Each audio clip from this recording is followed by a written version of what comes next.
In this video, I'm going to show you how a website works using what's called responsive design, and that means then it will be compatible across desktop computers and onto mobile devices, whether that's smartphones, iPhones, iPads and other tablets. Obviously the layout of your website would look different to this, but this is just to give you an idea of how, if you take a standard layout like this, how it changes across all of the devices.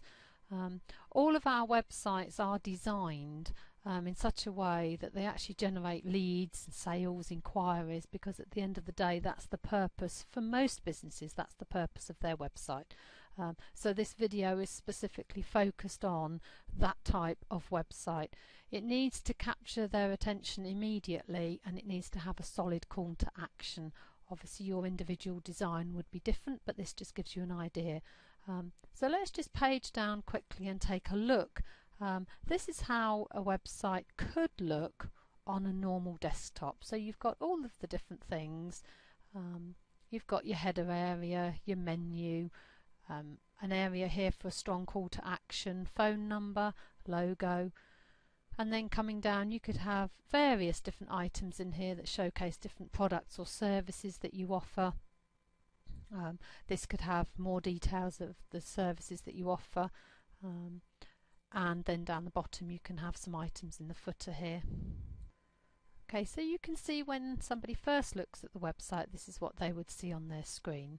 Now let's take a look. I'll just quickly scroll down again and you can see that there's items here that go, the content goes across, then you've got the items to the side. Now let's have a look at how this same website would start to move around to be shown on mobile devices.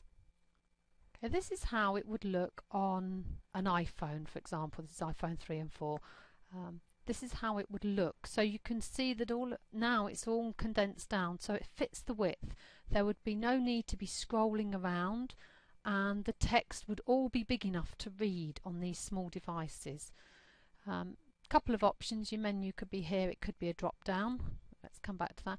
The important thing with the mobile version is this click to call. Just all it needs is them to just touch the screen and that directly calls you, so they don't have to mess around when they're on a mobile device grabbing a pen and paper and writing the number down. They can call straight from their screen.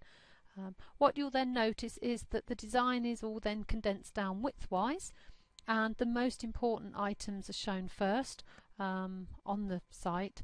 And again, when you have your own site done, the order of these may vary, but this just gives you an idea of how it's squeezed down. So you can see now the opt-in box fits in, takes you down to the content that is just the width of it.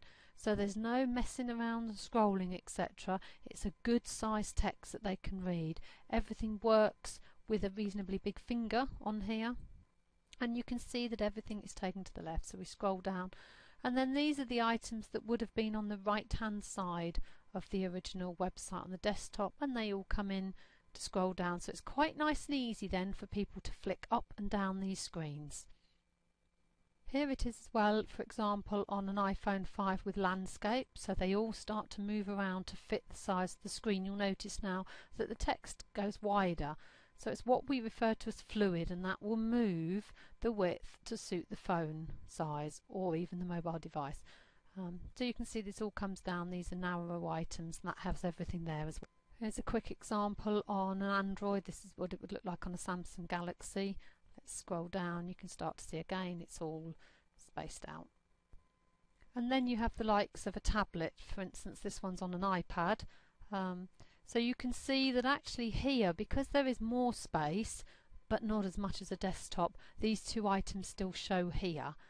But again, everything is condensed that little bit more width-wise here. This isn't as wide as a normal desktop, so everything's sort of squeezed down so that it's easily readable, which is key to these types of sites, and is easy for people to start clicking and finding their way around.